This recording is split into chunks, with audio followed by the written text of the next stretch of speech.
Elon Musk کا satellite internet Ukraine پہنچ گیا، مگر کیا یہ کارآمد ہوگا؟ آج کی اس ویڈیو میں آپ کو بتاؤں گی کہ یوکرائن میں اسٹار لنک ایلون مسک کی سیٹلائٹ انٹرنیٹ سروس روسی حملے کے بعد یوکرائن پہنچ گئی، مگر آگے کیا ہوگا؟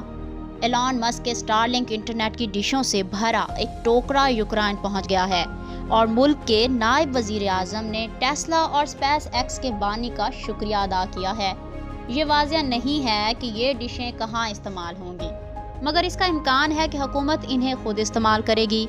فی الوقت یوکرائن میں انٹرنیٹ تک رسائی خاصی بہتر ہے، مگر تنازع میں شدت آنے کے ساتھ ساتھ خدشہ ہے کہ اس میں رکاوٹ پیدا ہو سکتی ہے۔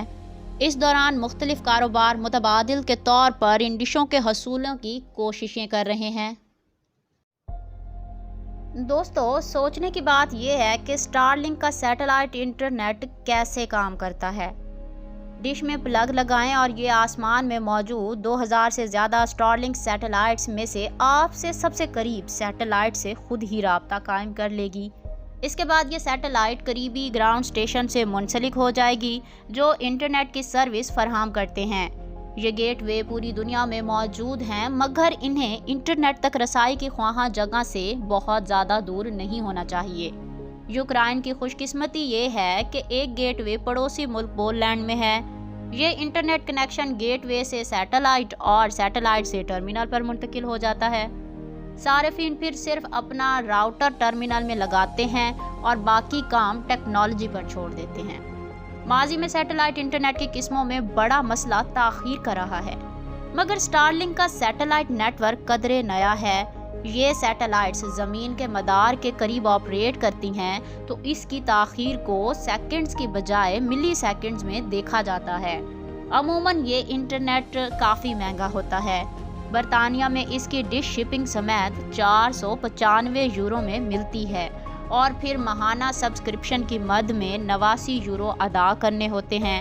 ایسا کوئی تاثر نہیں دیا گیا کہ یوکرینی عوام اس سروس سے پیسے مانگے جائیں گے۔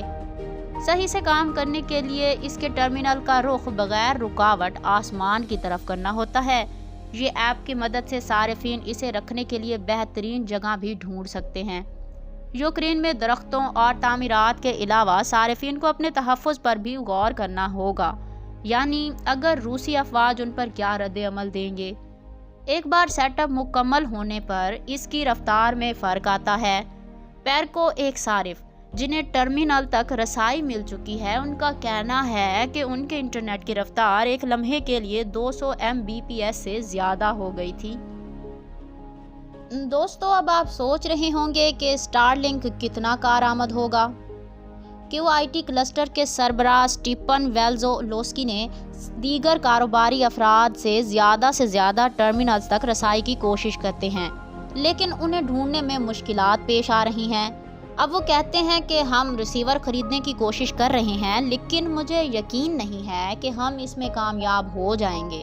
وہ کہتے ہیں کہ فی الحال یوکرائن میں انٹرنیٹ سروس معمول کے مطابق کام کر رہی ہے، تاہم اگر نیٹ ورک خراب ہوتا ہے تو کاروباری طبقے کے پاس متبادل منصوبہ ہونا ضروری ہے۔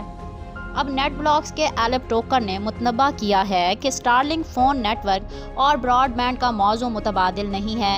اسٹار لنک ایسے لوگوں کے لیے ذاتی ہاٹ اسپاٹ قائم کر کے روابط پیدا کر سکتا ہے جو اس کی ڈیوائس کے قریب ہیں، تو یہ صحافیوں، مزاحمتی گروہوں اور منتخب حکومت کے لیے کارگر ثابت ہوگا۔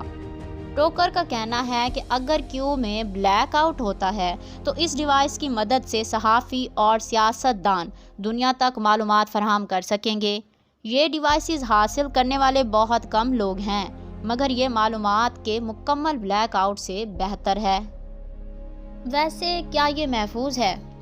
بعض لوگوں نے تنازعات کے دوران سیٹلائٹ انٹرنیٹ کے استعمال سے جڑے حفاظتی مسائل پر سوال اٹھایا ہے۔ ان کا کہنا ہے کہ روسی افواج ان کی ڈشوں کو نشانہ بنا سکتی ہے۔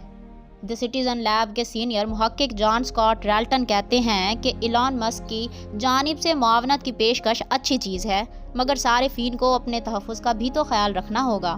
وہ کہتے ہیں کہ روس کے پاس دہائیوں کا تجربہ ہے جس میں ایسے لوگوں کو ہدف بنایا گیا کہ جن کے پاس سیٹلائٹ کے ذریعے ذرائع ابلاغ کی سہولیات ہوں۔